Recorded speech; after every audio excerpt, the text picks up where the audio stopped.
Pertanyaan besarnya begini, Bapak Ibu saudara-saudara sekalian. Komodo sampai dengan sekarang itu masih hidup dengan habitat aslinya. Kenapa harus dibuatkan Jurassic Park? Kan begitu. Kenapa mesti dibuatkan Jurassic Park? Supaya pemerintah Indonesia mempertontonkan kepada publik dunia hari ini bahwa Indonesia mampu untuk membuat Jurassic Park. Tapi salah satu penelitian dari Australia ya, bahwa tahun 2045 kalau Jurassic Park ini tetap terus dilakukan, mohon maaf, generasi kita ke depan Indonesia tidak lagi akan menikmati bagaimana Taman Nasional Komodo itu. Kemudian ketersediaan sumur bor, penyediaan sumur bor bagi keberlangsungan atraksi pariwisata justru berpotensi menyebabkan ketersediaan air juga berkurang, sehingga vegetasi alami yang ada di Taman Nasional Komodo juga pasti akan punah. Itu. Yang berikut mungkin kita bisa kaji dari sisi sosial. Jadi ada pengusiran yang dilakukan oleh pemerintah Provinsi Nusa Tenggara Timur. Ya, kalau bahasa halusnya itu yang teman-teman pemerintah provinsi relokasi, ya, relokasi. Tetapi apabila relokasi itu dilakukan secara masif, kemudian dipaksakan, itu namanya pengusiran. Itu namanya pengusiran. Nah, pemerintah Provinsi Nusa Tenggara Timur berdalih, ya, NTT bangkit, NTT sejahtera. Tetapi caranya salah. Caranya rakyat, ya, rakyat dijadikan sebagai kendaraan, dijadikan sebagai orang-orang yang kemudian mendapat malapetaka dari persoalan ini. Itu dampak sosial. Kalau kita kasih dari dampak ekonomi, kalau masyarakat diusir, kalau masyarakat direlokasi, mau direlokasi kemana? Kalau misalnya direlokasi, ya, saya bisa katakan bahwa masyarakat di Pulau Komodo ini itu bermata pencarian sebagian besar itu sebagai nelayan. Kalau direlokasi ke pegunungan, bisa tidak dalam waktu dekat mereka bisa beradaptasi dengan pekerjaan yang ada di pegunungan, misalnya menanam sayur. Kemudian kalau misalkan mereka dipaksakan untuk menanam kopi, sampai kapan kopi baru bisa berbuah? Kan gitu. Sampai kapan cengkeh baru bisa berbuah kalau mereka pindah ke pegunungan? Nah, ini yang kemudian menjadi masalah sebetulnya. Pemerintah tidak mampu untuk secara gamblang mengatakan kepada publik NTT hari ini, kalau misalkan direlokasi, mau direlokasi kemana? Apa langkah-langkah yang kemudian diambil oleh pemerintah provinsi supaya masyarakat yang direlokasi itu mendapat pekerjaan? Kemudian, kalau Bapak Ibu tahu ya, kalau Bapak Ibu orang Manggarai, masyarakat Komodo dengan Komodo itu saudara kandung. Makanya sampai sekarang Komodo masih tetap bertahan hidup. Dan kalaupun ada satu penelitian, mereka membawa anakan Komodo ke luar negeri dan itu tidak hidup sampai di luar. Ini menandakan bahwa ada suatu kekuatan besar, ya, yang ditimbulkan dari hubungan emosional antara alam, manusia dan Komodo itu sendiri. Mesti diperhatikan juga. Jadi jangan karena dalih konservasi pemerintah melakukan investasi besar-besaran di Pulau Komodo. Ya.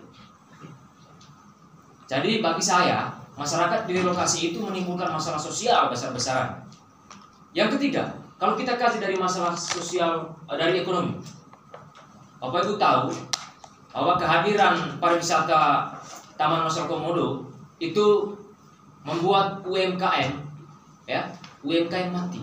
Yang selama ini UMKM misalnya menyediakan kuliner, menyediakan perhiasan-perhiasan pernak-pernik, ya, dari hasil tangan mereka sendiri.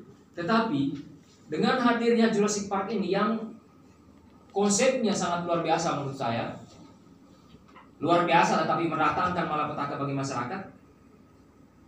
Bagaimana ya kira-kira nurani Provinsi Nusa Tenggara Timur, ya, nurani Gubernur Nusa Tenggara Timur bersama Presiden, ya, kemana hati nuraninya? Jadi jangan karena kita berbicara soal pembangunan, tetapi kita mengorbankan masyarakat kita sendiri.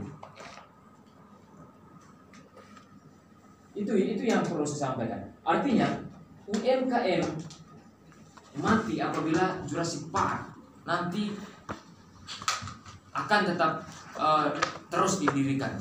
Pemerintah tetap ngotot untuk mendirikan Jurassic Park di Taman Nasional Komodo. Dalam hal ini Florensa. Dan saya pikir pun Bapak Ibu yang di pemerintah Provinsi Nusa Tenggara Timur pun belum paham soal ini. Belum paham. Jadi mari kita sama-sama belajar ya. Mari kita sama-sama melihat persoalan ini. Jangan karena kita berada di bawah bayang-bayang penguasa, bayang-bayang Gubernur Nusa Tenggara Timur, kita kemudian acuh tak acuh terhadap persoalan ini. Harapan saya bahwa pernyataan sikap kami hari ini bukan saja ditulis, bukan saja diterima dan disimpan baik oleh ibu ya, 2 orang di sana, tetapi kita mohon koordinasi yang jelas antara bawahan dengan atasan, sehingga pernyataan sikap kami ini betul-betul tersampaikan sampai pada pemegang kekuasaan, pemegang otoritas di lingkup Provinsi Nusa Tenggara Timur, yaitu Gubernur Nusa Tenggara Timur sendiri. Yang berikut, soal administrasi birokrasi. Ini penting. Mungkin teman-teman lain tidak bisa sampaikan itu, tetapi hari ini, ya, sistem administrasi birokrasi di lingkup pemerintah Provinsi Nusa Tenggara Timur ini jelek sekali.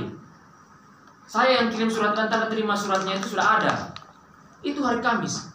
Sementara prosedur pengiriman surat aksi itu paling lama 3 hari sebelum dilakukan aksi. Jadi saya pikir itu saja yang perlu saya sampaikan. Mohon pengertian baik dari Bapak Ibu sekalian. Sekian dan terima kasih, saya kembalikan kepada koordinator umum. Terima kasih Pak Geral. Jadi kurang lebih dari sedikit banyak penyampaian dari Pak Geral. Saya pikir Ibu tadi tidak hanya sekedar mencoret-coret bukunya, tapi mencatat poin-poin yang sudah disampaikan oleh Pak Geral. Barangkali itu nantinya bisa ditindaklanjuti ke atasan, baik ke Pak Karohumas juga ke Pak Gubernur. Selanjutnya saya persilakan kepada Pak Giri. Baik, sebelum saya mulai, mengapa indeks demokrasi kita semakin menurun? Mengapa pemuda mahasiswa kampanye menurun? Karena pejabat publik kita itu seperti ini, Pak. Sebagai bentuk bermanfaat sebagai mahasiswa. Hidup mahasiswa! Hidup! Terutama untuk rakyat yang kita gandrungi sampai hari ini. Hidup rakyat Indonesia! Hidup! Salam demokrasi! Salam! Baik, terima kasih untuk kawan-kawan semua. Dan yang saya hormati Ibu dan juga Bapak yang telah hadir pada kesempatan ini. Yang pertama yang saya sampaikan adalah menjaga lingkungan sejatinya adalah bukan tidak ambil sama sekali. Itu yang pertama. Jadi stigma buruk mengapa mahasiswa selalu tolak pembangunan itu jangan dikonotasikan hal yang negatif. Jadi kita punya basis argumentasi yang jelas.